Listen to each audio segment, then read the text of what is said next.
All right, folks, coming up on Roland Martin Unfiltered for this Wednesday, we've got a jam-packed show. First off, Senator Elizabeth Warren will be joining us, giving her thoughts on a wide variety of issues as she's on the campaign trail. Also, former Trump campaign chairman Paul Manafort, sentenced to 7.5 years. Is it enough? And also, the judge just ripped him for being an absolute liar. The college admission scandal is still taking center stage as Lori Loughlin, the actress, turns herself in to FBI. And parents charged are placed on leave. And coaches are also fired. We'll talk to a black woman who went to jail for trying to get her kids into a better school district. Will the rich and powerful suffer the same fate? Also, Alabama Senator and former U.S. Attorney Doug Jones weighs in on whether those parents should go to prison. And speaking of my conversation with Senator Elizabeth Warren, we talked about black wealth, home ownership, and access to capital for small black-owned businesses. Folks, we've got a jam-packed show. Let's roll. It's time to bring the funk on Roland Martin Unfiltered. Let's go. He's got it. Whatever the biz, he's on it. Whatever it is, he's got the scoop, the fact, the find. And when it breaks, he's right on time and it's rolling. Best believe he's knowing. Putting it down from sports to news to politics. With entertainment just for kicks, he's rolling. It's on go, y'all. It's Roland Martin, yeah. Rolling with Roland now. He's funk, he's fresh, he's real, the best, you know he's Roland Martin now.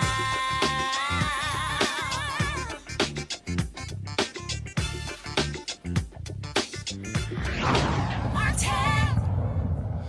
All right, folks, Paul Manafort, the former chairman of the Trump campaign, is sentenced today to 43 months in prison on charges of money laundering, obstruction of justice, and failing to disclose lobbying work that earned him tens of millions of dollars over more than a decade. Federal Judge Amy Berman Jackson said, quote, "It is hard to overstate the number of lies and the amount of fraud and the amount of money involved. There is no question that this defendant knew better and he knew what he was doing." Now, last week, another federal judge sentenced Manafort to 47 months in prison, so all told, about 7.5 years. Now, he could have gotten 24 years last week, but that judge was quite lenient. This time was a little different. Manafort's attitude was even different. Came in telling the judge he showed remorse and also that, that he's 70 years old and his wife is 66 years old, and therefore he wanted to spend time with her because he needed to be with her. Should have thought about all of that before you were stealing millions of dollars. Now the question is, will Donald Trump pardon Manafort? Now, that could very well be the case, but the folks in New York have said, we're going to make that harder.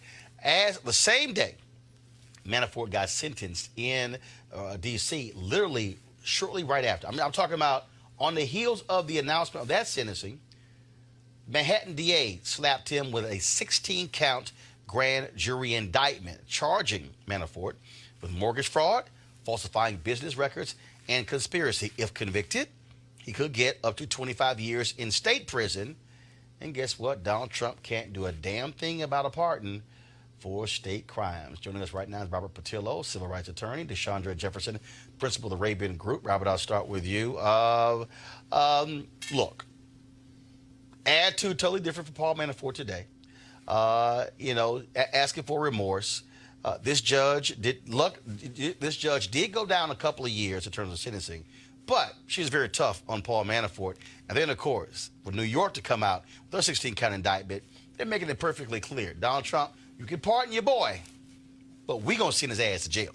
Well, two points on this. One is this point on judicial discretion and the fact that we need to be paying more attention to House and Senate Judiciary hearing committee hearings, because Donald Trump has had the opportunity to replace over 100 federal judges on the national level. We pay so much attention to the Supreme Court bench, but the lower court benches is where laws really getting made, and he's putting his imprint on America for the next 50 to 100 years under the radar. Regardless of what happens in Congress and in the Senate and everything else, These judges are going to be on the bench for lifetime appointments. Many people getting appointed are in their early 30s and may serve until their 80s or 90s.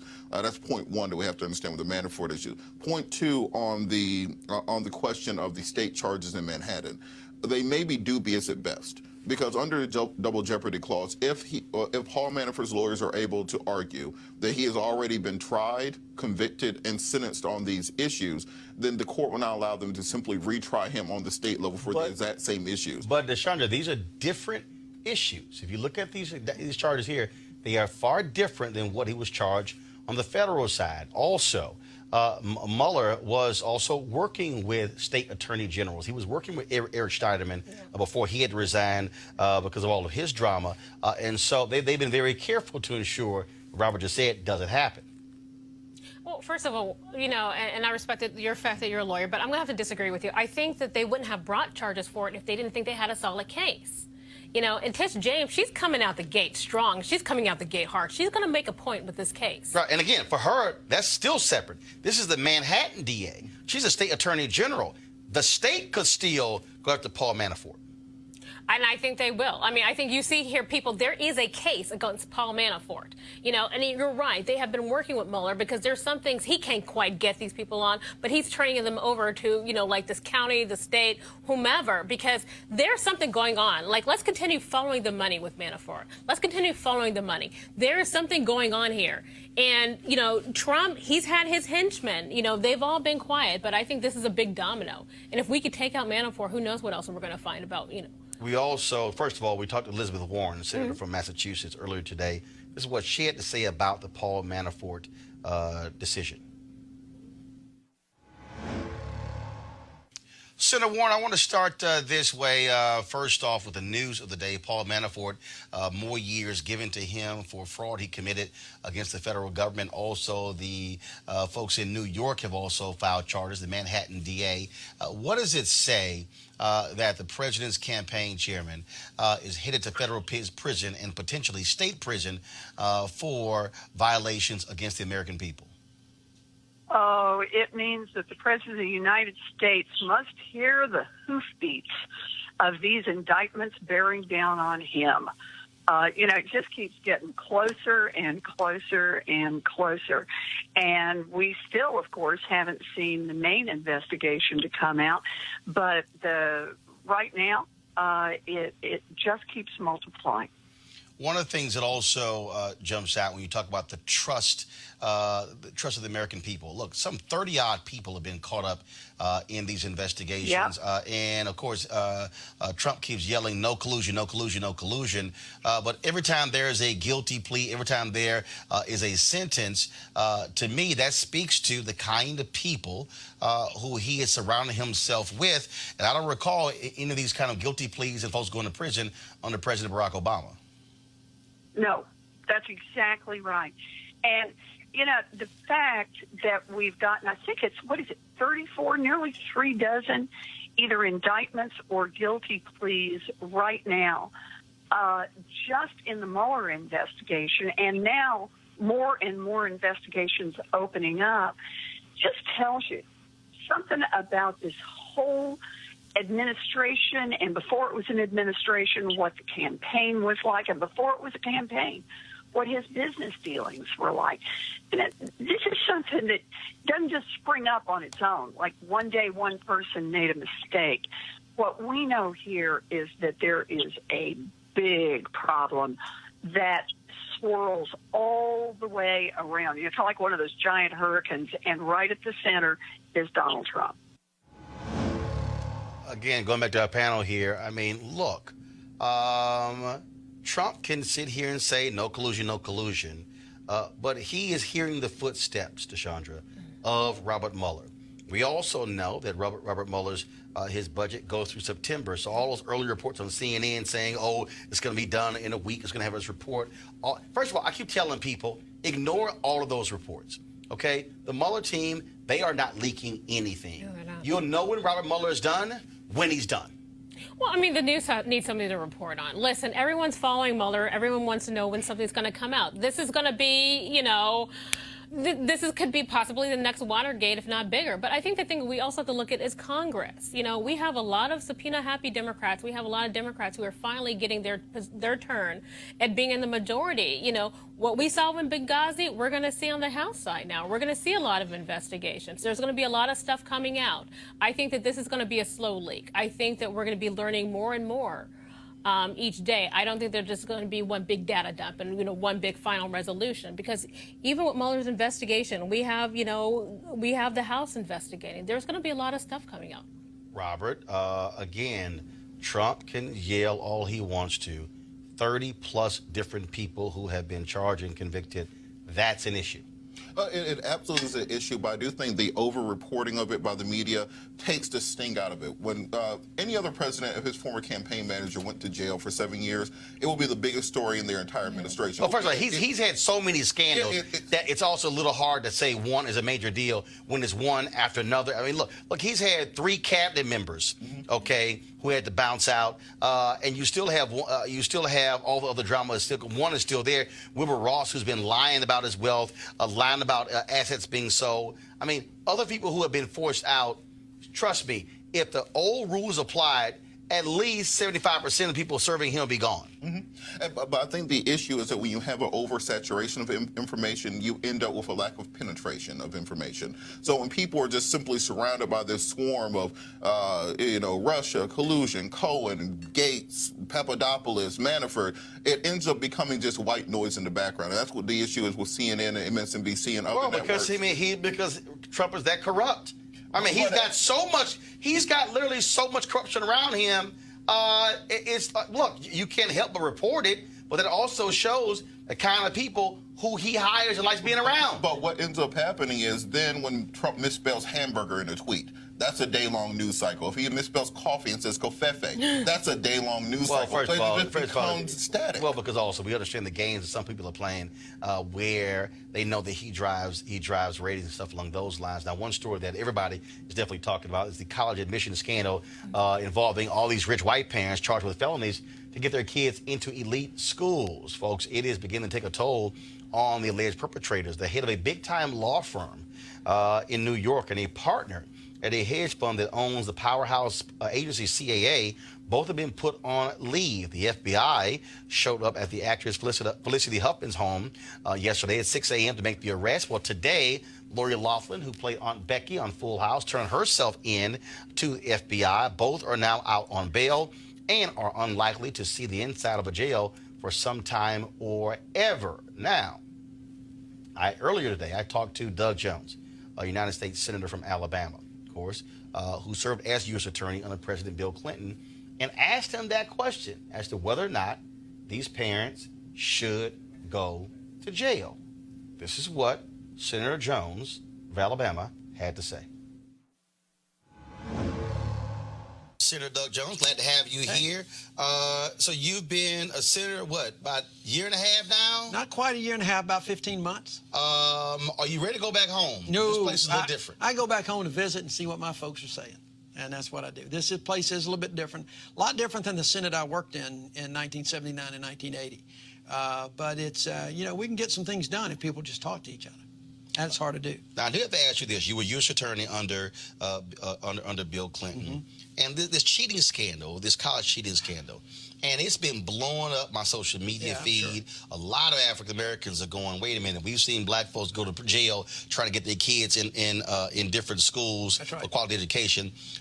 Should these parents go to jail? Well, I don't know. In federal court, you got these sentencing guidelines. It's all going to depend on how much money's involved. There's a lot of factors. I think some of these folks are going to hit pretty hard. I don't know about the parents. The people, traditionally folks pay in a little bit don't always get the same sentence as the receiving end. These coaches, these administrators, they're really getting $500,000. One person $1.2 million to get to Georgetown. It's crazy. It's crazy. I think you will see some of them go to prison. You won't see all of them. I think you'll see some of them. But I think the folks on the receiving end certainly are going to go to prison. Well, and for a lot of people, again, they're angry. Oh. Because, oftentimes I always talk about even with legacy, people want to be very critical of affirmative action.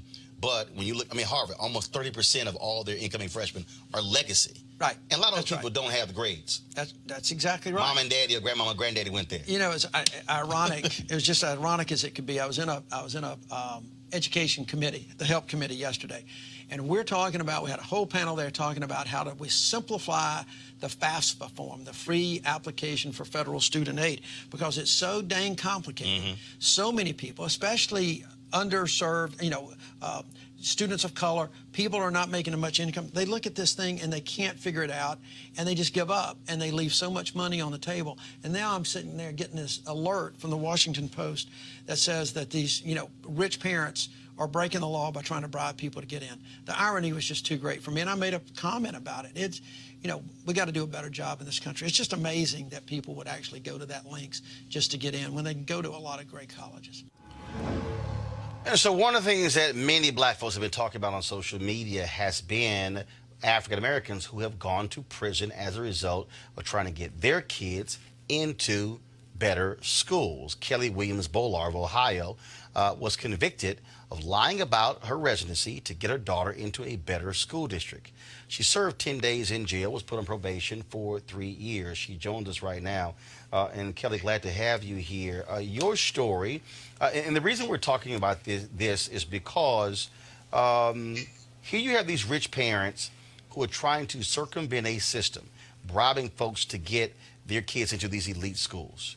You were trying to ensure that your kids got the best education possible, not college, but in primary and secondary. And so talk about, again, how the public treated you differently than how the law enforcement treated you differently than how they might treat these rich parents.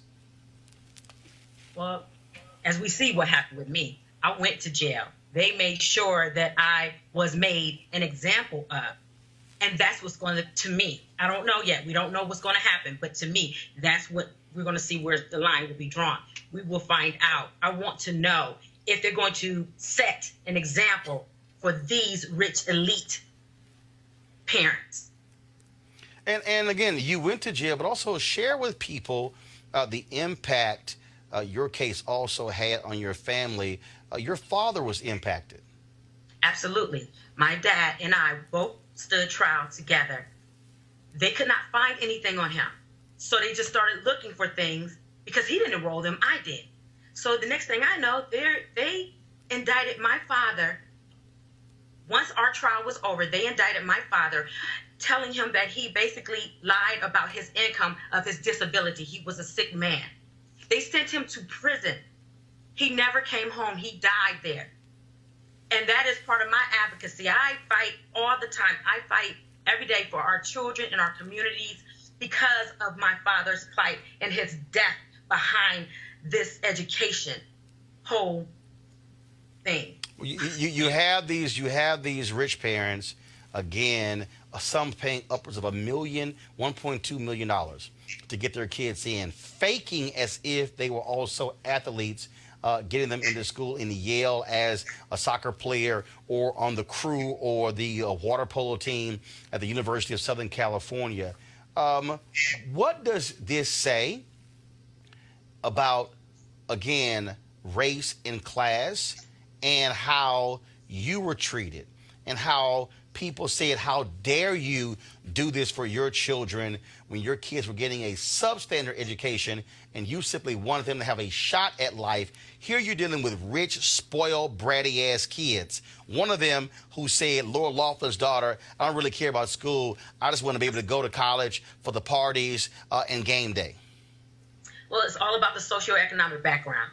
I'm just a mom, a divorced mom, just trying to make my way, just living in, at the time I was living in the metropolitan housing after I got my divorce. So yeah, they hammered me down. They treated me as they put venom in my veins. So to prove a point, to set an example for anyone else that wanted to do as I had done. I want to see what's going to happen. I am sitting back and I'm just twiddling my fingers. I want to see what's getting ready to take place. I want to see if they do a day in jail. Well, and there was another story. There was a black woman who was homeless and also was sent to jail because she was trying to enroll her kids into a school. Right. She was homeless. and I know who that is. And the name is, I'm getting fogged up with the name right now, but yes, I absolutely know who that was. And she was, I mean, look at her situation. She was homeless, and you still send her to penitentiary? What's, you know, and we have the Garcias, you know, the situation with them as well. So this is a black-brown issue. And as we see, as our country, you see how this unfold and develop. My whole thing is God don't like ugly, and he ain't too fond of pretty. That's what mine used to say. And we're going to see what happens. All right, Kelly Williams-Bowler, we appreciate it. Thank you so very much for joining us. Thank you. I want to go to my panel here. Again, this is for the people out there who don't understand. Look, these kids could have gone other schools. Yeah. But it was this whole deal of, no, we want our child to be in the elite school. Because, frankly, these parents want to be able to say, our child is at Yale, or is at USC, or is at UCLA, or Wake Forest, or these type of schools. And here you have black parents out here who have been sentenced to substandard schools, and they're trying to get the best for their kids and are treated like absolute criminals. Now, granted, these folks were arrested, but let's just be honest. They're going to get treated a hell of a lot different than Kelly Williams-Bowler did and some of these other black parents. Oh, no, there's no question. I mean, first of all, this is all about access. These are parents. These are wealthy parents. They can afford to send their kids to the best schools, you know, best boarding schools, best private schools. They can hire the best tutors. They can do the very best for their children. They want more. They want additional access beyond what they can even purchase for their kids. And what galls me is these children don't even seem grateful. They're oblivious to everything their parents are doing on their behalf. Yet these will probably be the same kids who will turn to you or I and say, well, I got in here based on merit. Well, it's no shock they're not grateful. I mean, because first, look, one of the young girls who was at Georgetown was literally joking with the guy who took the test how they cheated to get in. I mean, look, there's nothing about any of these kids they talk about gratitude if you got to cheat to get in. Well, and this goes to that whole bootstrap argument that we always hear, pull yourself up by your own bootstraps. It's hard when you ain't got boots. And education, the singular most important differentiating point between poverty and wealth, between being incarcerated and prospering in a middle-class lifestyle. The idea of this woman and others being jailed for sending their kids to schools outside their jurisdiction comes down to an issue of socioeconomics and race. Yeah. The reason those laws are in place for high schools, elementary schools, middle schools is because they don't want poor black and brown children polluting their nice elite white schools, and that's why they don't want you using someone else's address, and that's why they'll lock you up for it. On the other hand, with these rich institutions, this is the reason black folks ain't shocked, because we all knew this was going to happen. Right. Yeah. The minute you walked into school at your predominantly white institution for either undergrad or grad school, you realize that these folks were not here because of merit. You realize that there's a wing of the library named after their grandfather. Yeah. You realize that the law professor was their dad's college roommate, something along those lines. And the fact that we haven't addressed not just the biases which exist with regards to these, this is the most brazen federal fraud version of it. But when we're talking about legacies, when we're talking about people who are part of the same fraternity and sorority, we're talking about people who have the ability to contribute to a charity or contribute to an endowment, and that's what gets them into these schools. We have to address that from a systemic point. And the next time someone makes this argument about affirmative action, and well, what isn't that discriminating against white people because of their race? No, this is exactly what we're talking about. When you have 500 years to build up wealth, and now you can pay for your kids to go to the best schools, don't get mad at me because I get 1 extra point in admission. No, wait. Affirmative action, let's go back to that whole argument, because there's one thing that drives me crazy. It's like all of a sudden we're just, allotting these spaces for these poor black and brown kids who can't think for themselves and wouldn't get in otherwise. Affirmative action is supposed to help people who have been historically disadvantaged and left out of the system. It is a small Band-Aid over a huge gaping wound. The number of people that are admitted to these schools on affirmative action does not compare to the number of people who are legacies. 29% of Harvard's freshman class is legacy. And what's interesting about that is, so today on The View, this issue came up about legacy. And so this is what the conversation took place between Joy Barr as well as Meghan McCain. Here we go to my iPad. Okay, there's such a thing as legacy admissions, which means if your parents went to Brown or Harvard or you know, UP, you can go. But it's interesting because the idea of legacy admissions is racist in nature, and I'll tell you why. It started in the 20s to keep out upwardly mobile immigrants who had started pushing for admission to elite schools. Yeah. And I think that that is a very, very bad system. Legacy. Why should your kid get in because you got in? Yeah. Okay. Well, the only thing I will say That's is not when fair. it comes to I didn't have any. I was the first person in my whole family to go to college. Military academies, my family goes back generations at the Naval Academy, and that's service to your country. So I would push back in that part of it because my grandfather, great grandfather, my brothers, they all served their country. Yeah, but if you don't have the grades, why should you? They did have the grades. My brother did, but I don't think there's anything to be ashamed of the fact that my family's legacy is at the Naval Academy. My father's buried there. I'm not talking about your family. I'm talking You said about legacy. I'm talking about the policy of where legacy admissions came from. I'm very proud of my family's legacy at the Naval Academy. And Jews probably out of the colleges. Well, let me say That's what it's about. Yeah, just one quick thing. I gotta go. Should they go to? My question is, will these parents go to jail? I mean, the U.S. Attorney said that there shouldn't be disparate treatment. I wonder, is the American public ready for these parents going to jail? There are parents who are in jail for food stamp fraud. Yeah. And there are parents who are in jail for... Okay, so here's what's funny there. First of all, Meghan McCain, I don't think quite understands the conversation. The conversation was not about the legacy of her family serving in the Navy. The conversation was just because your family, your great-grandfather, your grandfather, and your father served in the Navy, does that mean that your brothers or your children's children should automatically get into the U.S. Naval Academy as a result? That's the point. No, legacy. she didn't want to answer the question because it's questioning her privilege. I mean, let's be honest. Meghan McCain got that job on The View because of who her father was. You know, they would not have been checking for her. You know, that name carries a lot of weight. They would not be checking for her if she went to ASU and came fresh out of college. Let's be real. Well, Abby Huntsman, of course, you know, she got a Yeah. job as co-host of MSNBC, and then they basically went to Fox, where they said we're going to teach her how to be a correspondent. I've never seen somebody black get a hire at a network to be taught how to do television, and then became Fox and Friends co-anchor, and then all of a sudden got The View as well. So go, Anderson Vanderbilt. Go ahead. Well, but the interesting thing here is, again, there's a difference between your family has a legacy, and just like my brother's an alpha, I'm an alpha. That's not a guarantee that my nephew is going to get in, because if he doesn't have the grade point average, you ain't getting in. Look, there's nothing more hilarious in that clip than this white, blonde-haired woman completely misunderstanding the entire conversation. She is so enrobed in legacy, so enrobed in privilege, she doesn't understand when she says, well, my family goes back generations at the Naval Academy. That's the exact idea we're talking about. Your parents, your brothers, your grandfather probably all got in because one person 150 years ago got in and paved the way for everyone else. And guess what? 150 years ago, when your great-grandfather, whoever got into the Naval Academy, we weren't allowed in because we were still property. Yeah. So that's the entire concept around it. Which means, Meghan, my great-grandfather, okay? So I don't have the opportunity for my great-grandfather to be able to be a legacy because he couldn't go. Exactly. See, and that's the thing. And then you have to be twice as good to get in because you didn't have that legacy connection. And that's the thing they don't quite understand. And that's why this whole thing is very interesting. And I'm telling you, as Kelly Williams-Bollard said, it's going to be real interesting to see how these parents are treated in the legal system. Now, when you talk about this, the old way, but beyond bribing, of course, this was a tweet from Chris Liu, who worked in the Obama White House. He said, former school official on Kushner getting into Harvard, quote, his GPA didn't warrant it.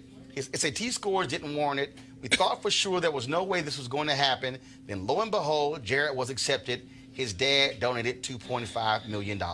Last night, Vice News and HBO had their piece where they interviewed a number of people who used to work in admissions. And they were very open where they said, this is the deal. This is what has happened. Where you have people who have made 6- and 7-figure donations for their children to be able to get in. And the reality is, yes, there might be some black folks out there who have that ability, but the reality is that we having a real honest conversation. We're talking about how white folks are gaming the system. part of this reinforces this this thing that I always push on, which is that we have to stop seeking other people's validation. We have to stop thinking that just because you have a Harvard next to your name, you have a Yale next to your name, that makes you better than somebody who has Now, here's the deal. I agree. Rob, here's the piece. But it does open doors. But here's the piece. I agree with that.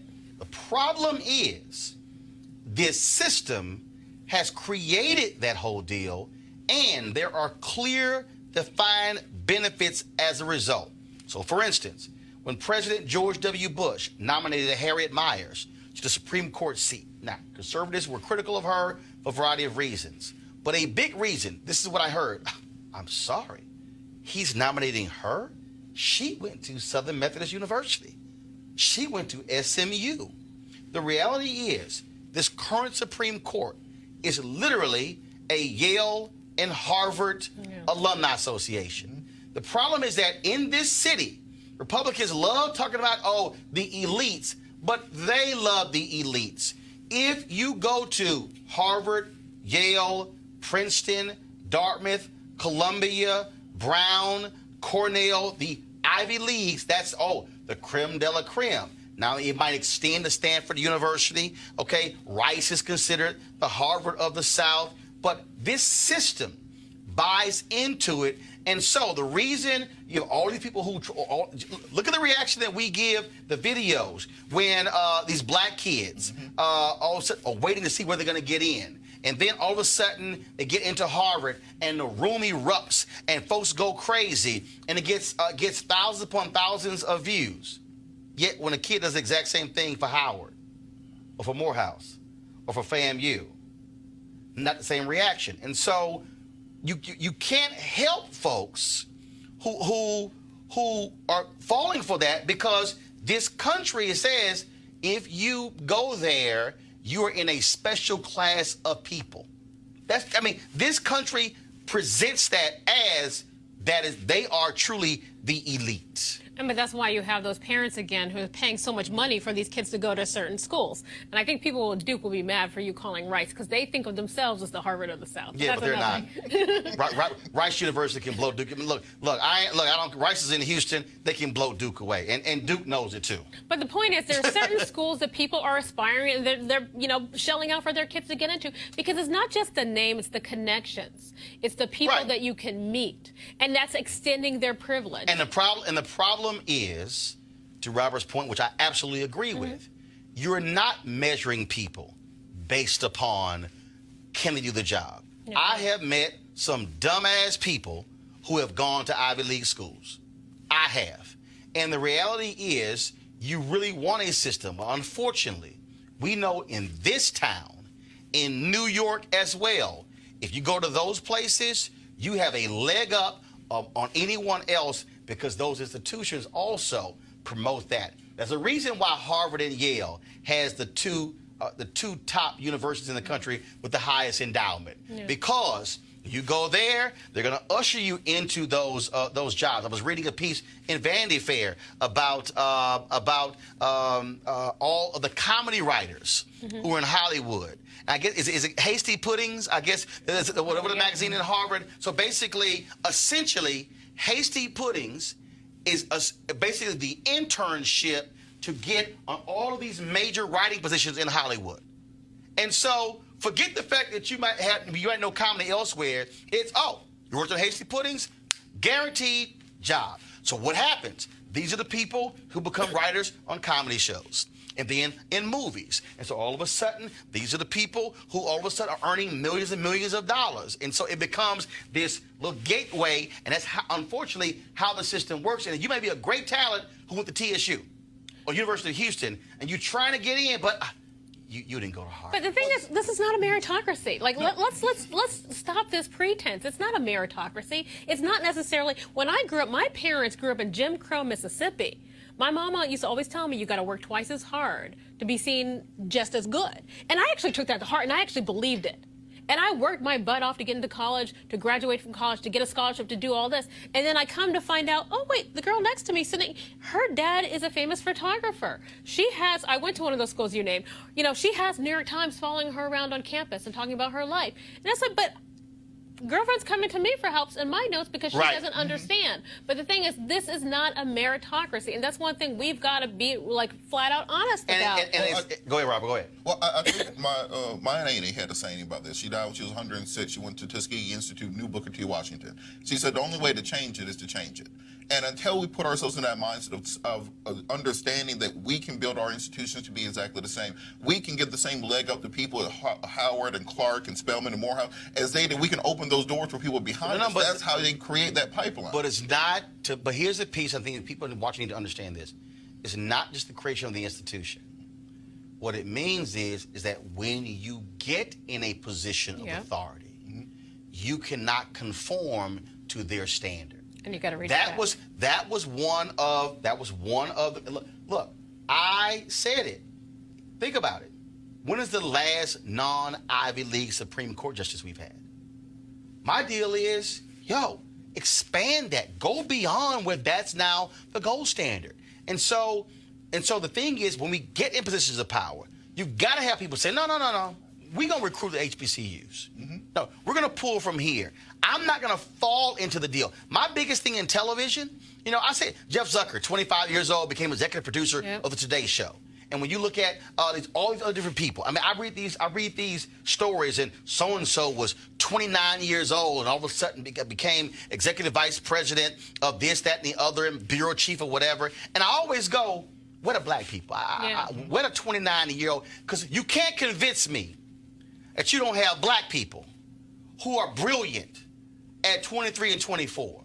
But the reality is, you go to these places, and here's the other piece.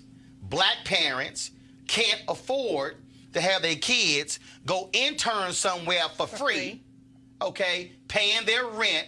And so what happens is we then are frozen out of that ecosystem. And so that's why, now you say it all the time, I go to deadline.com every single day, and I look at who got promoted.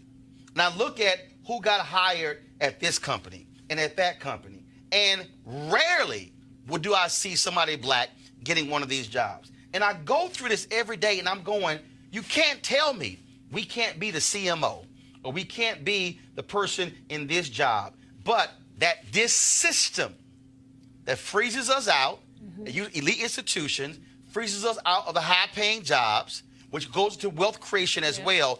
That entire system is how we are frozen out of all of these positions of influence and power, whether it's Wall Street, whether it's hedge funds, whether it's politics, whether it's Silicon Valley. That is the American system that was designed to keep black folks out. And that's exactly how this thing is being played. So I can't wait to see who may possibly go to jail on this one. I'd like to see them all. All right, I'd like to see them all. Take a break right now. We come back. We're going to talk about more news of the day. Back on Roland Martin Unfiltered in a moment. Hey, fam, I want you to like, share, and subscribe to our YouTube channel, youtube.com/Roland S. Martin. And don't forget to turn on your notifications. All right, folks, a lot of us trying to get healthy in 2019. Some of us trying to get fit, get ready for, of course, upcoming spring and summer when this cold weather decides to go away. And so one of the things that I did, of course, with the is go through the D-Herbs Full Body Cleanse. They have 27 different cleanses that you can actually try, which allow you to remove toxicity from your body, those processed foods and the fried foods that can also put more pep in your step and give you more energy as well. If you want to try the D-Herbs Full Body Cleanse, go to dherbs.com, dherbs.com, or you can also call 1-866-4-DHERBS, 1-866-4-DHERBS. Now, when you go to checkout, please use the promo code Roland to get a discount. If you want to lose some weight and improve your overall well-being, try the D-Herbs Full Body Cleanse. Again, dherbs.com or 1-866-4-DHERBS. And don't forget to use the promo code Roland. And we certainly appreciate D-Herbs being a partner here at Roland Martin Unfiltered. All right, folks. We talk about any number of different things. I mean, you take your pick. The Senate. Just nuts. I mean, I can't even tell you anytime Mitch McConnell runs his mouth, he actually drives me crazy. So earlier today, we sat down with Senator Doug Jones. He came by to talk about his new book, Bending Towards Justice, the Birmingham church bombings that changed the course of civil rights. And we're going to have that great interview later. But what's real interesting in the conversation when we talked to him, because we talked to him again about the college admission scandals. We talked about terms of justice. But one of the things that I asked him, when I asked him the whole issue of will these parents actually go to jail, really it's about these two systems, the two systems that we have in this country of justice. And we keep seeing this in numerous stories over and over. Two systems of justice. But it's not just justice. It's two systems when it comes to education, two systems when it comes to economics, two systems when it comes to who gets capital and who doesn't. The question is, how do you change it? Now, Senator Jones says that he's trying to use his power in the Senate to change that through various bills. Senator Elizabeth Warren is saying she's trying to change those things as she is running for president. We also talked to her today. Here is that conversation. One of the issues that we have, a lot of our viewers have been talking about, and that is this college scandal that's been taking place. As many of us, we've dealt with people who can criticize affirmative action programs, things along those lines, but to have these rich parents, mostly white, essentially buying their way into colleges and universities, it's also revived this whole issue of legacy admissions, where it was really based upon your parents and your grandparents. And I asked President George W. Bush this 15 years ago, and I'll ask you, that is, should there be legacy in college admissions? Because shouldn't it be based upon really your merits as opposed to who your mom and your dad, your grandfather, your grandmother was? Well, you know, for somebody who went to a commuter college that cost $50 a semester, I kind of come down on the side of you got to get out there and row your own boat. And I just want to know that when I'm out there rowing my boat, that I've at least got a chance to row equally against everybody else. And when kids are getting a leg up, that's a real problem. And of course, this particular scam is one that just is. I only know what I'm seeing in the papers, but it really is disturbing. So you believe legacy should not be used? It should solely be based upon your merit, your grades, and other things that are outlined, not your legacy. So I think what matters the most and should matter the most is what it is that you produce. You know, what your grades are like, what your test scores are like, and what experiences you've had. This is about admitting somebody to school based on what they've been able to carve out in their lives. Now, look, you always got to stop there and say, that still doesn't mean the playing field's level for everybody. Not in a world where public schools differ dramatically, where some kids can afford to get a bucket of tutoring. And it goes all the way back. You know, I think you know this, Roland, that I've put out now a universal child care and pre-K proposal that would cover all of our kids, 0 to 5, and make sure that they all have high-quality child care and access to first-rate learning experiences for the 5-year-olds, for the 4-year-olds, for the 3-year-olds, for the 2-year-olds. Because here's the deal. The well-to-do parents are getting those experiences for their children, but families that don't have a bucket of money can't do that. And so I see this child care bill putting the money in so there really is universal high-quality child care.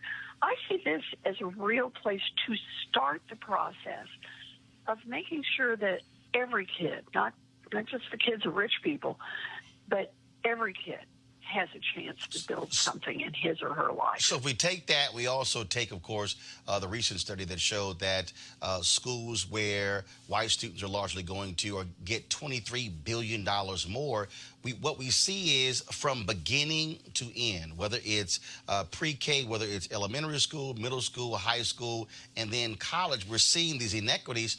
And so for African Americans, my audience in particular, people talk about, oh, no, we were measuring folks the same.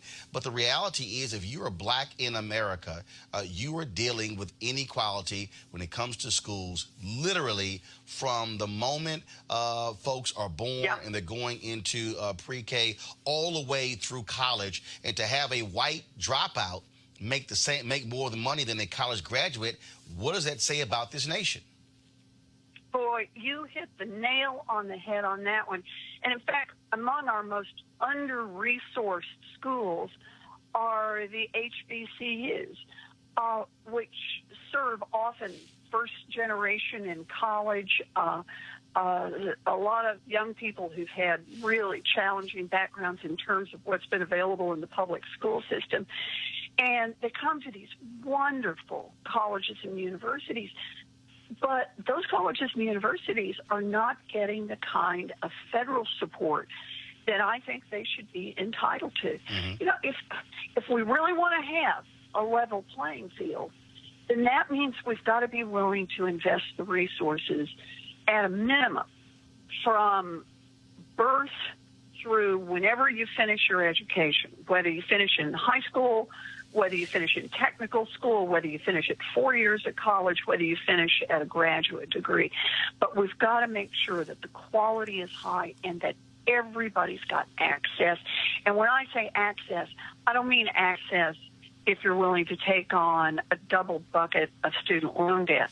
As you probably know, Roland, African-American students take on more student loan debt and then have more trouble paying that debt after they graduate because they get hit by the double whammy of coming from families where they need to borrow more money, and then when they get out of school, ending up in jobs that don't pay as well. And that's just one more place where the system, may all look neutral on its face.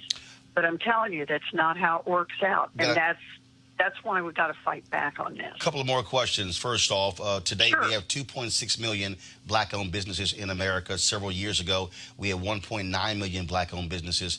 But when we had 1.9 million black-owned businesses, they were doing an average revenue of about $110,000. Today, it's $54,000. So we have 700,000 more. They're doing less. One of the issues is also access to capital. One of the problems is that when you look at, for many African Americans, the only collateral they have is their home. But when you look at the home foreclosure crisis, when you were on my show, Washington Watch, we talked about this, where black folks lost 53% of wealth during the home foreclosure crisis. And you said then that it would take 2 generations to recoup that. If you're president, how are you proposing to deal with access to capital for black-owned businesses to be able to grow capacity, to be able to build and grow, go beyond one employee? Then also this housing crisis, which still is impacting us, that black people have never gotten above 50% home ownership. Yes. So I'm glad you asked about both of these, because these are right in the spaces, as you know, where I work all the time. On the question of access to capital, look, these banks are regulated institutions. They get a license, basically, from the federal government to operate a monopoly or a near monopoly. And that means they have a responsibility back to their communities. And we don't have bank regulators now, in my view, who are pushing hard enough on this. Responsibility back to the community means, in part, making money available so that small businesses get a chance to get their feet good and strong and then grow. And that is a particular problem in black and brown communities. So for openers, you don't even have to have a change in the law. You don't have to get a law through Congress. What you need are some regulators who are really committed on this. And I promise you, in a Warren administration, this is something I'm on top of. On the housing, I've got a housing proposal right now that would be historic, making a new investment in housing. It would be over 3 million new housing units. They would be in cities, in rural areas. This would be about housing for middle-class families, working-class families, the working poor, and the poor. And it specifically calls out in this bill the impact of redlining and the impact of the mortgage foreclosure crisis, which 1-2 punch has kept African-American families from being able to get homes in the first instance and then having their homes taken away from them in the case of what happened during the deregulatory period that led up to the financial crisis and the foreclosures that occurred after that. And what my bill says is that for people who live in these formerly redlined areas and certain low-income neighborhoods, we're going to make down payment assistance available so that they can get a foot in the door to start building up some wealth. So far as I know, this is the first time that there has been a bill like this that specifically addresses the discrimination that the federal government itself enforced back for decade after decade, and that specifically addresses the fact that the regulators just ignored what was happening in African-American communities during the build-up to the financial crisis and immediately afterwards. You know, I think it's important to acknowledge what's going wrong and take steps in the direction of remediating it, and that's what my housing bill is all about. And I've got a lot of good co-sponsors on this, and I think it's just terrific. So this is part of what I'm going to be talking about when I'm headed out over the next Sunday, Monday, Tuesday. I'm going to be in Tennessee, and I'm going to be in Mississippi, and I'm going to be in Alabama, and I'm hoping to talk about this bill. Well, I certainly look forward to those conversations, and certainly it'd be great to have this discussion in one of those places, talking to African Americans, and we would love to be able to moderate that town hall because our audience has lots of other questions on many other issues. And when I watch these other town halls on these mainstream networks, they really aren't talking about the things that we actually care about. And so we would love to do that with you and even some of the other candidates. Well, I would love to do it too. You know, I should tell you, I'm going to be I've already got scheduled a CNN town hall for Monday night, and it's going to be at Jackson State University. As you know, quite famous, historically black college. A lot of folks are doing their town halls elsewhere. I wanted to be able to do this one at a college like Jackson State. I wanted to be able to do it in Mississippi. I wanted to be able to talk about issues that I think are important to people all around this country. I want to go everywhere, talk to everyone.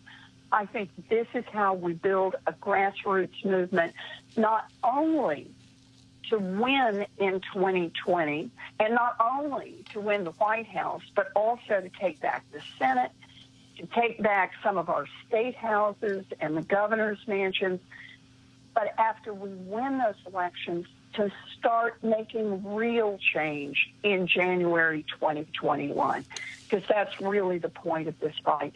We got to be an America that doesn't just work for a thin slice at the top. We've got to be an America that works for everyone. All right. Well, looking forward to that conversation.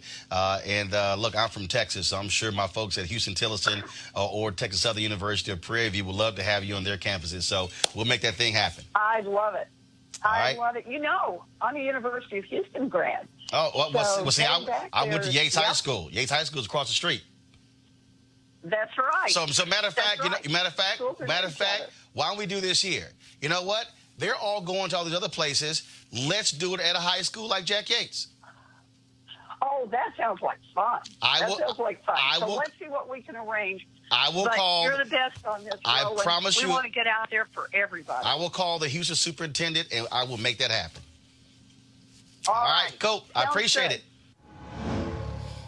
And, of course, I've already called the superintendent for Houston Independence Public Schools, and she loves the idea, and so we'll certainly let you know when we have that forum at Jack Yates High School with Senator Elizabeth Warren.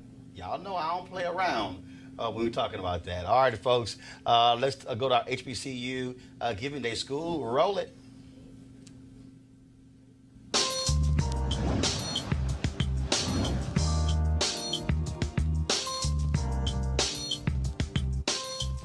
All right, Mississippi Valley State, founded in 1950, of course, located in Itta Bena, Mississippi. Some of its notable graduates include Hall of Famer Jerry Rice, Willie Toten, Deacon Jones, David Lee Jordan, and more. If you want to support Mississippi Valley State, go to mbsu.edu, mbsu.edu. All right, folks, calling all HBCU alumni, students, and leaders enter the Ford Motor Company HBCU Mobility Challenge and win $25,000 for your school.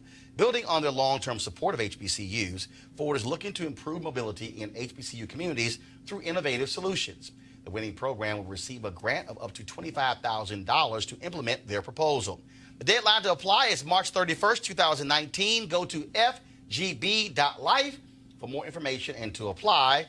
Remember, Ford goes further in our community.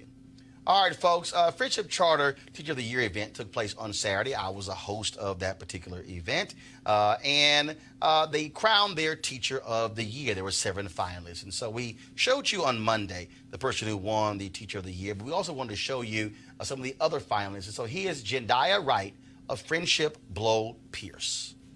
I need an adjective to describe the word Wednesday. Yes, Riley? Wonderful. I feel like it's home. I started with Friendship as a student. I graduated from collegiate, and then I came back after graduating college, and I was afforded opportunities to work here, given a position to teach. Because of that, I am where I am. Anytime you go into a room, there's this buzz of activity, you know, whether it's students interacting with their environment, having conversations with one another. She really encouraged them to communicate with each other by asking them questions, to get them thinking about critical thinking and to be creative. And doing all that, she helps them find their voice, to really find out who they are and express themselves. When we've been working on a skill and they don't get it quite yet, and then we continue to work and persevere and push through it, and then they get it, they're so excited. And in my class this year, the atmosphere is we congratulate them when they get it. So everybody is so excited. Good job. Way to go, Travis. I like this ride because she's fun. We learn to read and write our name.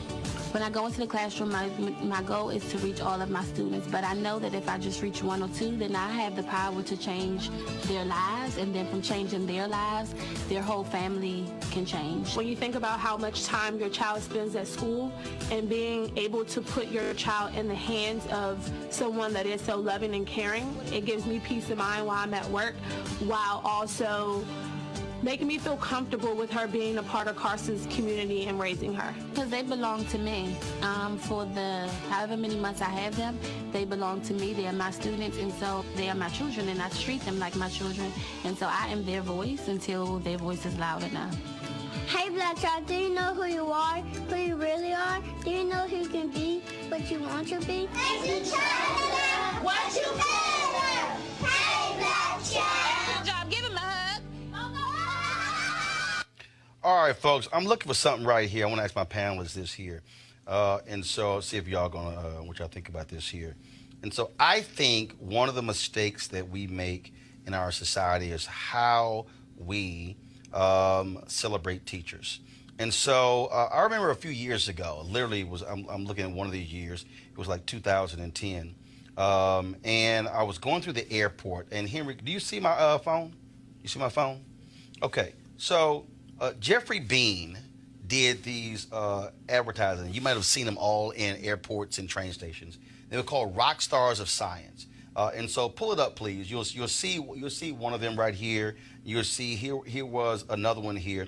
So basically what they did was they did these Vanity Fair type photo shoots, these really interesting photo shoots where they celebrated these folks who are doctors and scientists and things along those lines.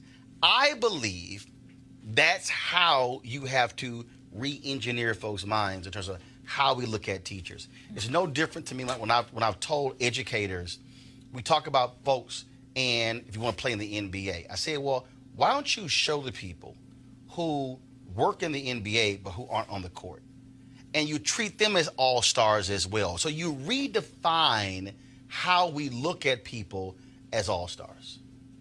Well, I think it's a brilliant idea, and even right now with NFL free agency, we have reports on every single player. They could be the third string running back for Tampa Bay, and we know exactly how much money they're making, where they're going, because we celebrate those things in our society. Let's put that same emphasis on academics. Put that same emphasis on black CEOs, on black heads of nonprofit organizations, of people who are succeeding not in the way that we celebrate, not a singer, an actor, an athlete, but people who are succeeding with their minds. Because there are going to be way more black folks entering the workforce than entering the NBA in any given year. But we have to, Deshaunda, just again redefine how we look at a particular position. Well, if you want to redefine it, first you have to pay people a living wage. I mean, like teachers, let's be honest with you, they're low paid. In my school district, every year when I go to budget hearings, you know, teachers are coming asking for more money, asking for more money. A lot of them can't even afford to live into the county in which they teach. If you want to reframe how they're seen, first pay them a living wage, because that is validating what they're doing and validating the work that they're doing in the community and the service. So that's number one. Number two, you know, you have the Trump administration, you know, under Betsy DeVos, they're looking at cutting like student loan forgiveness programs. You got to be kidding me. You know, if you want people to go into the profession and to excel, we've got to offer them additional incentives to do that. You know, it's everyone looks at, you know, being an NBA player, being a basketball star, you know, these glamorous jobs where you're in front of the cameras. But again, how do they get there? You know, what are the people, you know, who coached them there? Who helped them get there? We're not, you're right, we're not celebrating those, but we're not even validating. We're not even saying that these positions are worthy because we can't pay them. And we're making it harder for people to want to get into the profession and stay into the profession. Well, and again, I think that absolutely how we pay folks. Look, this is America. It's about capitalism, and where you put your money is where your mouth is. And I think that's also one of the issues there. And so one of the reasons we, of course, wanted to show you that particular Teacher of the Year is show you teachers who are doing great things in the classroom and how they're being recognized. So the folks at Friendship Public Charter School, they're doing that. Now on Friday, we're going to be in Los Angeles. So XQ America, they have their school initiative, and so over the year, you're going to see us partnering with XQ America on a number of these different things. And again, talking about the innovative things that are happening in the classroom and how do we improve education. So we'll be broadcasting live from their event on Friday. So we look forward to bringing that to you. Robert, Deshaunda, we certainly appreciate it. Thank you so very much. Thank all of you for watching as well. Folks, many of you been tweeting me. Facebook has been down all day, so that's why we were not streaming on Facebook. But of course, you can tell folks to watch it on YouTube as well. And if you want to support Roland Martin Unfiltered, be sure to go to RolandMartinUnfiltered.com and sign up for our Bring the Funk fan club. You can pay via Cash App, PayPal, or even Square. Every dollar you spend goes to supporting this show, us traveling around the country, bringing you the kind of news you're not going to get anywhere else. I shall see you guys tomorrow. Got to go. Holla!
You want to support Roland Martin Unfiltered? Be sure to join our Bring the Funk fan club. Every dollar that you give to us supports our daily digital show. There's only one daily digital show out here that keeps it black and keep it real as Roland Martin Unfiltered. Support the Roland Martin Unfiltered daily digital show by going to RolandMartinUnfiltered.com. Our goal is to get 20,000 of our fans contributing $50 each for the whole year. You can make this possible. RolandMartinUnfiltered.com. Hey fam, want to check out Roland Martin Unfiltered, the blackest show on all of digital, cable, and broadcast. Check out our audio podcast. There's only one daily digital show out here that keeps it black and keep it real. It's Roland Martin Unfiltered. Press play. You want to check out Roland Martin Unfiltered? YouTube.com/Roland S. Martin. And subscribe to our YouTube channel. There's only one daily digital show out here that keeps it black and keep it real. It's Roland Martin Unfiltered. See that name right there? Roland Martin Unfiltered. Like, share, and subscribe to our YouTube channel. That's YouTube.com/Roland S. Martin. And don't forget to turn on your notifications so when we go live, you'll know it.